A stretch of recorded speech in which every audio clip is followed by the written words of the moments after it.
कलाकार की, हम सब मानव हैं। और कलाकार तो किसी धर्म किसी जाति का होता ही नहीं, उसका अपना एक वर्ग है, एक अलग वर्ग है कलाकार। वो गायक हो या और किसी कला में अपने आप को उसने समाज के हित में लगाया हो। तो इसलिए निश्चित रूप से कलाकारों को हमें जाति धर्म में नहीं बांटना चाहिए। और मैं तो यहाँ तक कहता हूँ कि कोई कलाकार की हमें आपस में तुलना भी नहीं करनी चाहिए कि ये कलाकार छोटा है, ये कलाकार बड़ा है, ये ऊंचा है, ये नीचा है, ये भी ठीक नहीं है। अपनी दृष्टि से हर कलाकार, हर सर्जक अपनी रचना को परोसता है, समाज तक पहुंचाता है। सबकी अपनी अपनी खासियत है, विशेषताएं हैं। और इसी प्रकार से फौजी शहीद मेहर सिंह की भी अपनी विशेषताएं हैं। और हम सभी कलाकारों का जो किस्साकार थे, सांगी थे, उनका कदर करते हैं, उनके प्रति श्रद्धानत होते हैं। पंडित लक्ष्मी चंद हो, बाजे भगत हो, पंडित मांगेराम हो या धनपत हो, कितने भी हो, या दयाचंद मायना हो, सभी अपनी दृष्टि से महान है।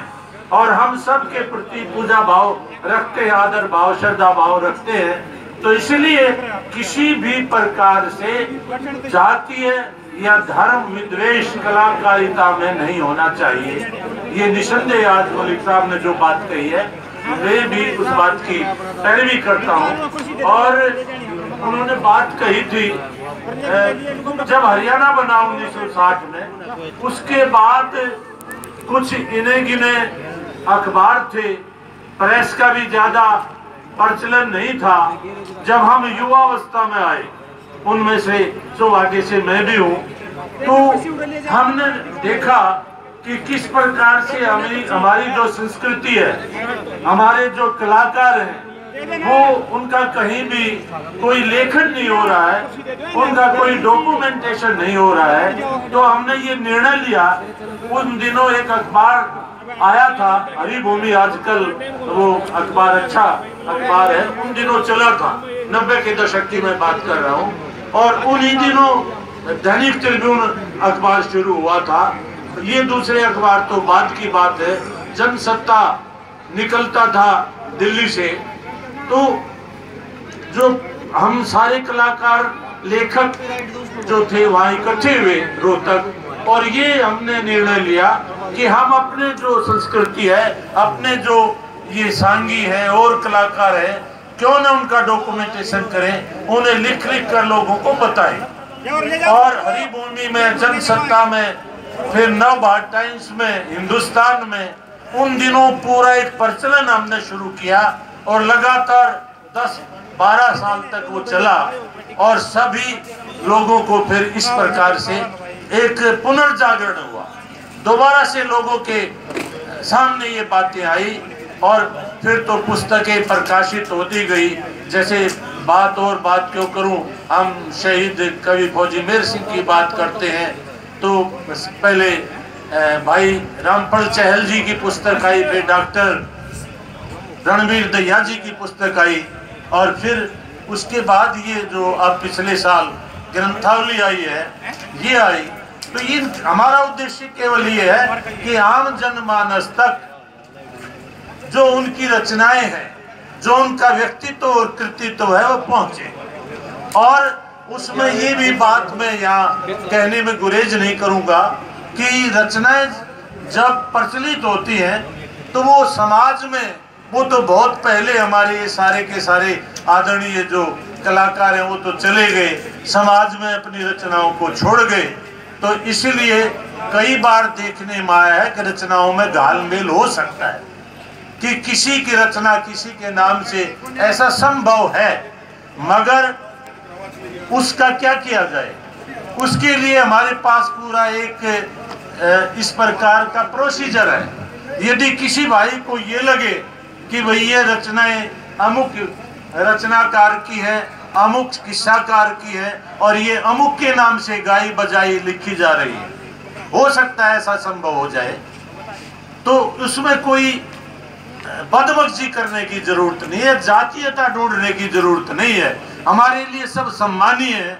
उसके लिए यदि किसी भाई को ऐसा लगता है तो हमारी सरकार है, साहित्य अकादमी है, विश्वविद्यालय है, यदि कोई भाई इस प्रकार से महसूस करता है तो उसमें वो लिखे, और एक विशेषज्ञों की समिति होती है जो ये देखती है कि कोई भी रचनाकार है उसकी शैली कैसी है, स्टाइल इज द मैन, कि लिखने का तरीका कैसा है, उसके शब्द कैसे हैं, उसके आधार पर उसकी पहचान हो जाती है रचना की, और फिर दूध का दूध पानी का पानी हो जाएगा। बाकी जातीय विद्वेष फैलाने की आवश्यकता नहीं है।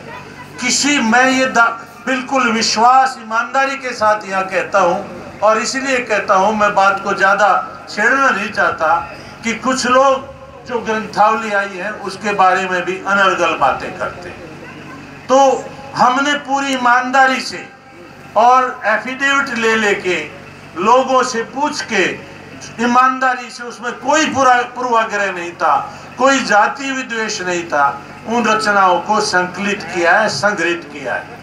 और फिर भी कोई बात नहीं, कोई अंतिम बात नहीं होती, अंतिम बात कोई भी नहीं होती। यदि किसी भाई को लगता है कि इसमें कुछ रचनाएं और किसी कवि की आ गई है, या हमारी रचनाएं किसी और कहीं छप गई है, तो कोई विद्वेष की बात, कोई द्वेष भाव की बात, जातीयता की बात तो उठानी ही नहीं चाहिए। आप लिखिए, सरकार को लिखिए, अकादमी को लिखिए, और फैसला हो जाएगा। तो उस तब तक आप इस प्रकार की बातें ना करें तो अच्छी बात है। खैर, मैं पुनः विनम्र भाव से श्रद्धानत होता हूँ इस महान कलाकार के चरणों में, शहीद कई फौजी वीर सिंह के चरणों में। और उनका तो ज्ञान अद्वितीय था, विरला था, और इसीलिए उनकी पहचान आज इतने सालों के बाद भी है, और आप सारे यहाँ बैठे हैं सुनने के लिए उनकी रचनाओं को। ये यहाँ आए हुए आज जितने गायक हैं, जिनमें महाशय पालीराम जी हैं, रमेश कलावड़िया जी हैं, नरेंद्र दांगी जी, जो कुछ आ गए कुछ आएंगे, मास्टर सुरेश अड़ोली है, जयदीप दुजानिया, राजेश खन्ना पेटवाड़, अमित रोहड़ा, मोहित दैया थाना, कुकू पहलवान हरियाणा पुलिस, आशीष बरोड़ा, आजाद बरोड़ा आदि, ये इतने सारे कलाकार हैं। ये उनकी रचनाओं को आपके सामने प्रस्तुत करेंगे, और वो इसलिए करेंगे कि उनका जो ज्ञान बचपन से उनमें एक ऐसा रूहानी ज्ञान था, ऐसे उनके बारे में किंवदंतियां प्रचलित है। और ज्ञान तो आदमी की पहचान बना देता है, ज्ञान आदमी की पहचान बना देता है, ज्ञान आदमी की पहचान बना देता है, उजड़े चमन को गुलिस्तान बना देता है। यकीन नहीं होता तो महसूस करके देखिए, दर्द आदमी को इंसान बना देता है, दर्द आदमी को इंसान बना देता है। उनके अंदर एक दर्द था, वो उनकी रचनाओं में प्रकट हुआ है।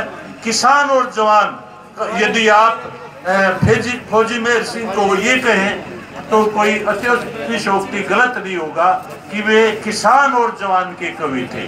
किसान और जवान के बारे में जो उन्होंने लिखा है वो विरला कवि लिख सकता है। क्या किसान की उन्होंने कितना सुंदर चित्रण किया है, और जवान के तो हर पहलू का, श्रृंगार पक्ष का भी, और किसी कवि में ये आपको कम मिलेगा, उनकी रचनाओं में देखने को मिलता है। और फिर वो तो इस प्रकार से शहीद हो गए थे।